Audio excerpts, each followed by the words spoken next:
Understanding Foot Surgery, a guide for English learners. Hello, everyone. Today, we're going to demystify the term foot surgery. Whether you're dealing with it personally, know someone who is, or are just curious about the English language, this video will help you understand what it means and how it's used in context. Foot surgery refers to any surgical procedure that is performed on the foot. It can be done for a variety of reasons such as correcting deformities, repairing injuries, or relieving pain.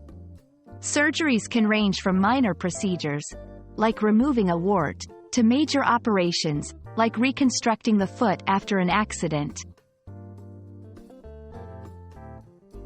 Surgery on the foot is considered when other treatments, such as medication or physical therapy, haven't provided relief or solved the problem. Conditions that might require foot surgery include bunions, hammer toes, arthritis, or fractures. It's a step taken for both health and comfort. There are several types of foot surgeries. Some common ones include bunionectomy, to remove a bunion; arthrodesis, fusing bones together to eliminate painful movement; metatarsal surgery, correcting issues with the bones in the middle of the foot.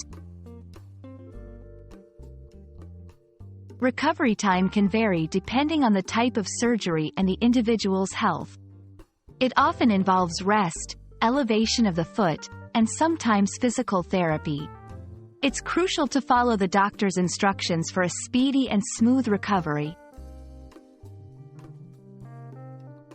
We hope this video has given you a clear understanding of what foot surgery entails and when it might be necessary. Remember, having surgery is a significant decision, and understanding the term can help in discussing options with healthcare providers. Until next time, take care and happy learning.